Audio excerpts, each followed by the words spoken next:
Hey everybody. What we doing? Well, I'm going to do another watch review. As I mentioned, by the way, hit like and subscribe. I've skinny down my watch collection, although I'm still adding watches, but what I'm doing is I've gotten rid of a bunch, going to get rid of some more, giving them to friends and family and stuff like that, some coworkers. And I'm focusing more on quality over quantity. So no more Paganis, nothing wrong with them.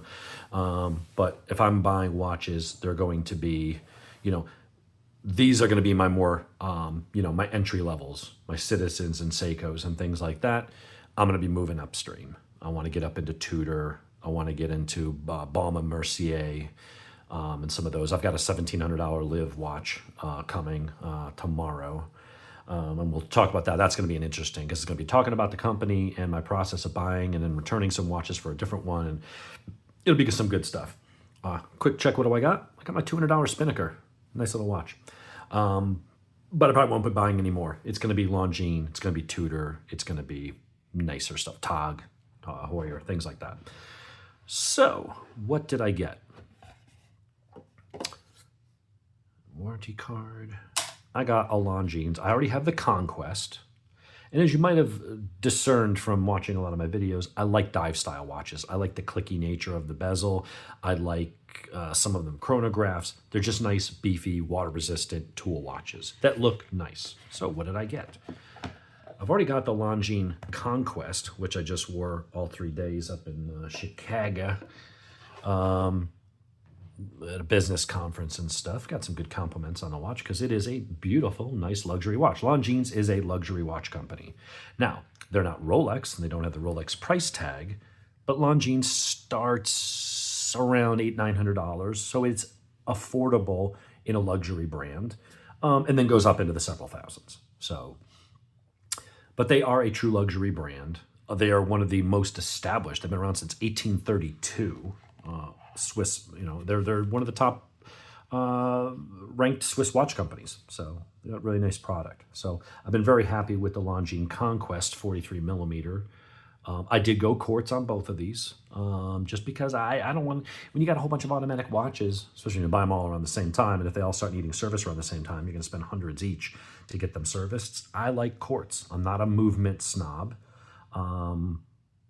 I like the brand. I like the look. I like the feel and the quality. And quartz to me just works. Now the $1,700 Live watch I have coming is an automatic, and so I've got I'm limiting myself to 4 automatics. Why? Because I have a 4-watch automatic winder for automatic watches, so I will not get more than 4. That's all I'm going to have. The rest are quartz. Anyway, came in a really nice box.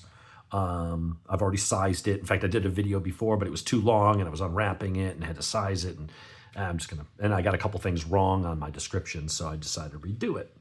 So, comes in a typical nice Longines box. It is quality. I've already taken off some links. From my 7.3 inch wrist, I took off 2 full, and then a 3 full, and then a half. So, and it still has a half link, I think, on it right there. So, you can get this size in pretty well. We're going to talk about the micro adjust in a moment.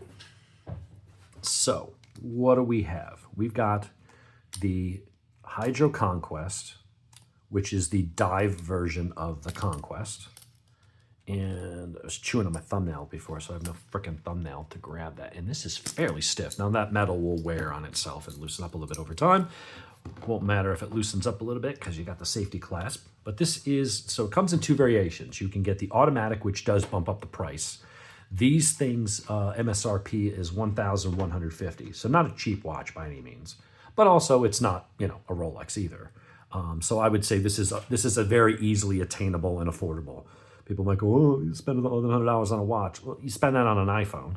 You know what I mean? Any new Android phone that's decent, you're going to spend $900 to $1,400 on, more for foldables and stuff like that. So to me, this is a very affordable watch that is a true good Swiss luxury brand with a lot of heritage and all that good stuff. You can get it in 3 different sizes, 39, 41, and 44. I don't know if the automatics are offered in all those sizes. And you can get this in blue, with a blue dial, but I've already got a lot of blue dial watches. So this one, I just wanted to go for that classic black. And then there's some that have 2 tones, so there's silver and gold and stuff like that. I went for this. This is the 44 mil. The specs are as follows. You've got a 22 millimeter lug distance. Lug to lug it's big. It's 54.7. Thickness, though, for a big watch, only 11.9. And you've got screw down crown, which offers 300 meter water resistance. So 1,000 feet of water resistance, which is more than those, and is up there with my Conquest and also my Tissot C-Star 1000. Comes with solid links. Now, the video that you didn't get to see, I said it was screws instead of pins. That is not accurate. I saw the end of the pins, and it looked like little screw heads. It is, in fact, pins. And some people go, pins on a $1,000 watch. Is that? Hey, it is what it is. To me, it doesn't matter. You tend to set it once and remove the links and forget it, and then you just use your micro adjusts. And unless you put on 50 pounds or lose 50 pounds, you're typically not routinely going back and adding links and stuff like that. So we'll go ahead and take off my nice little spinnaker. That's a cool little watch.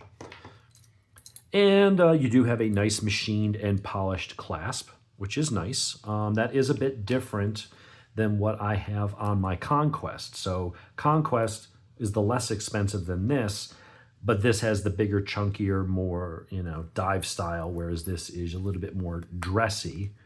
Of course, this doesn't have micro adjust, so that everything's a trade-off, right?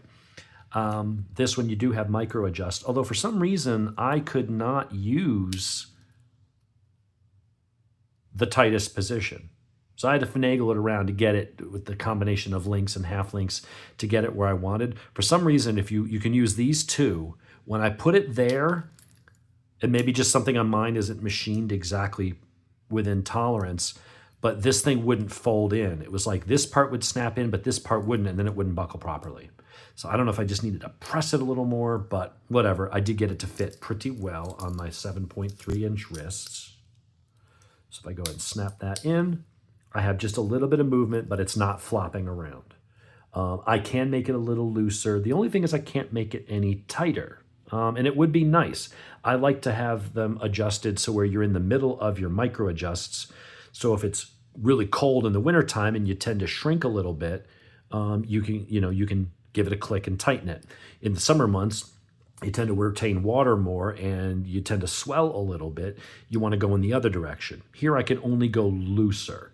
I can't really go tighter. Luckily, it's at the time of year where things are typically a little looser and it's working for now.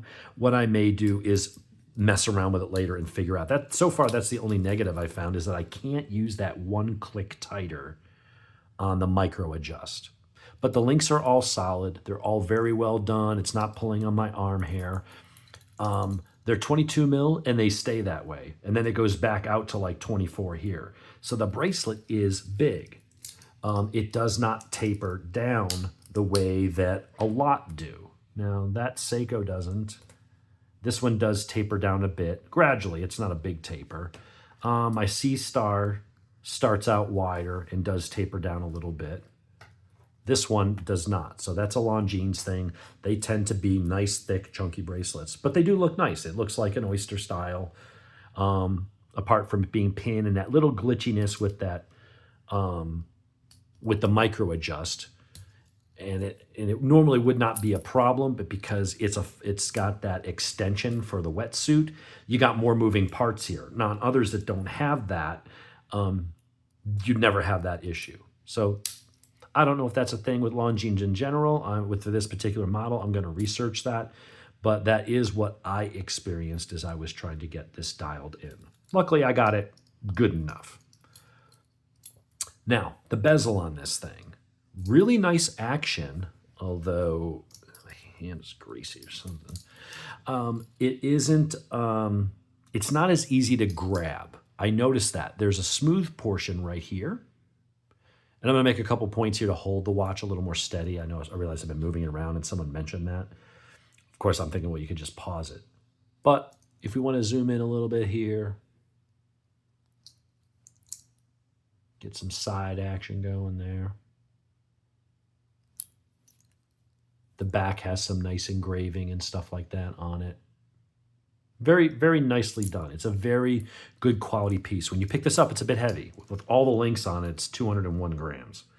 It's a little bit of a, it's definitely got weight, but what's nice is with that thinness, it's not real tall on your wrist. So it doesn't pull. When you have weight and it's kept nice and tight and close to the skin, you feel it. If you're moving your arm around, you can kind of feel it. But when it's up, it tends to like torque and pull a little bit more, and it gets a little more leverage, and you tend to feel it a bit more. So for its weight, when you hold it in the hand, you're like, I feel that, but it does wear really well. Back to the point I was about to make on the bezel. Really nice clicks, and we'll do some sound and you can hear it. But what I'm noticing is because it's very shallow, yeah, you've got this jimping, but because it's so shallow, you have to pinch a little harder to get it. And if you pinch here, your hand just kind of slides. There's not enough to get a purchase on. It's all very highly polished. On that edge and on the sides, you got a mirror polished, and then you got your brushing here, and then again mirror here, which is a nice two-tone kind of contrast. It's very well done. Their little logo thing there on the crown. But let's listen to the clicks here. Really nice, authoritative. But my fingers are slipping a little as I'm trying to do it. Now, the chances of you hitting it and bumping it and moving it are also reduced, so maybe that's a benefit. But here, really, really nice. If I grab my C star, nice. Easier to grab, takes less pressure. I also find that I bump it off center every once in a while, and then my OCD requires me to turn it around. Let's hear the Citizen. Very different. A little more, little stiffer. And then we'll go over to the Seiko. Hear how light that is?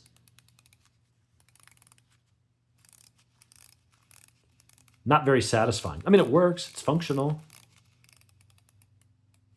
It feels more precise because there's smaller clicks and stuff, but it just doesn't feel like that. That's ridiculous. It's such a nice, satisfying click. Doesn't make it work any better, you know. But where this watch, I think, fits really nice is that it's kind of like a Submariner. Now, they're not copying Rolex. These guys have been doing it longer than Rolex. So there's no copying going on, right? It's not an Invicta that is a Submariner with an Invicta logo on it, right? Not that it's a Submariner in quality or parts and stuff, but you know what I mean? Like, that's clearly a Submariner. This is their own design. I mean, you know, dive watches all have some kind of commonality. Longines isn't copying Rolex. They're doing their own thing, but they have designs that are going to be similar. You know, they're both Swiss watches. They're both Swiss diver watches.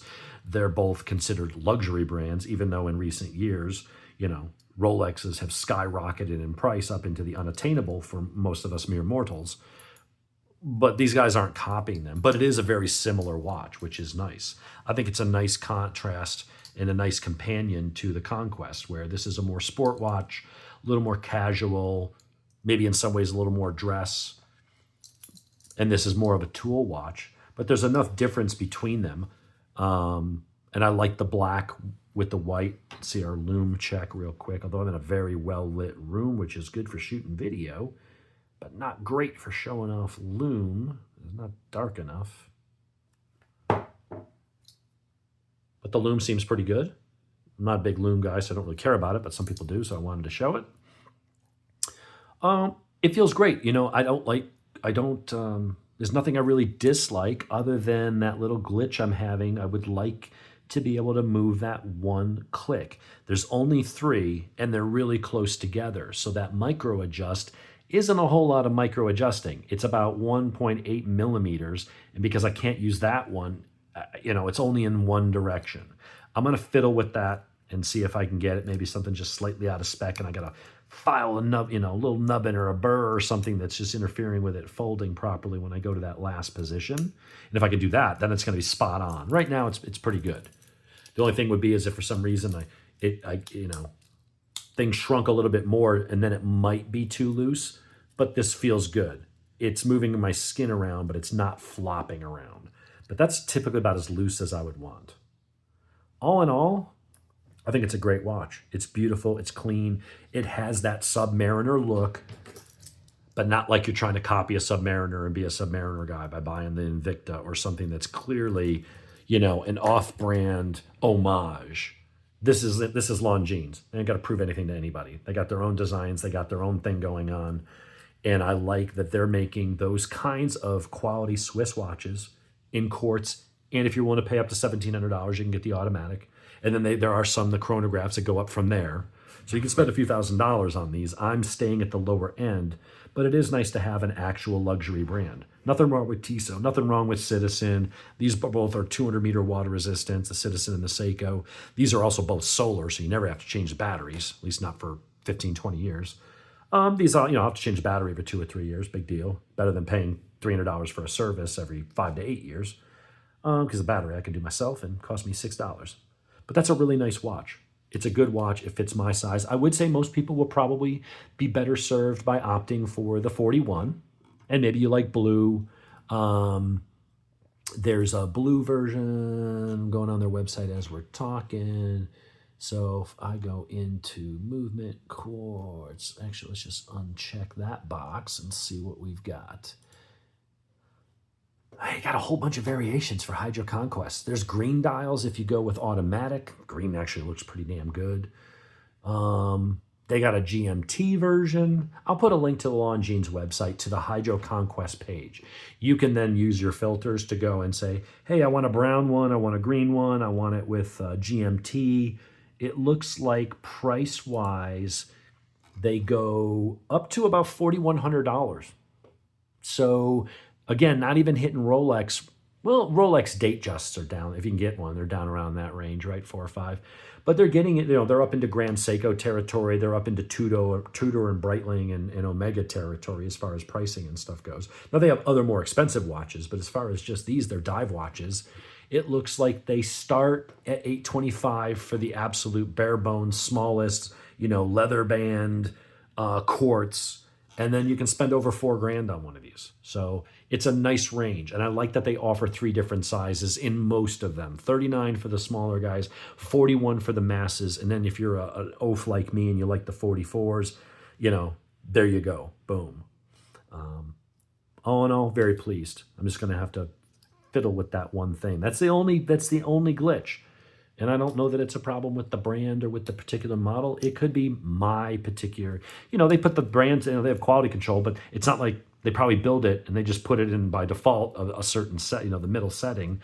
Someone probably doesn't take every single watch as they assemble it and put it in each position and then fold and unfold and make sure that they all, slide in where they're supposed to go properly. I have a feeling that's all it is. Something's just slightly, tiny bit out of spec. And I can either force it in, giggity. I did forget to spit on it. Maybe that's what I need to do. Or there might be a little nubbin or something. I'll find if I can see where it's rubbing it. Maybe I got to take a little file and just clean it up or something, and then I can tweak that. But other than that, that is a great alternative. If you don't want to spend Tudor Black Bay money, if you don't want to spend Rolex money, or even if you have the Rolex money, there's no guarantee that they will deem you worthy of selling it to you. I think that's a good option. So for the people that complain that I don't hold it still enough from enough angles to see it, that's a beautiful watch. When you feel it, and I can't convey this in the video, this feels quality. These all feel good. They are quality. They're value. They're good watches. This one I think is prettier. You got more going on, and you got that cool red dial, which, man, that thing when it hits the sun is popping, and it's got more machining and things done to it. But for that more classic, understated, there's something about that. There is something about the Submariner and these style of watches that you look at it and you're just like, yeah. Is that prettier? Is it flashier? Yeah. And it's half the price, so maybe you should go for the Tissot. But, if you want to spend about $1,000 on that kind of a watch and you don't mind quartz, if you do and you're a snob and you want the automatic movement, well, then they sell this in additional colors, in additional sizes in the automatic. Go for it. I like quartz. It's just simple. Set it and forget it. Minimal service, if ever. And, there you go.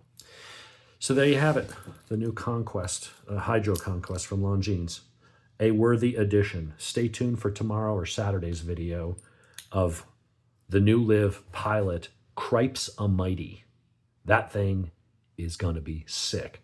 That is a big 45 or 46 mil titanium pilot watch in some outrageous colors and band. It's going to be awesome. So stay tuned for that, folks. We'll see you.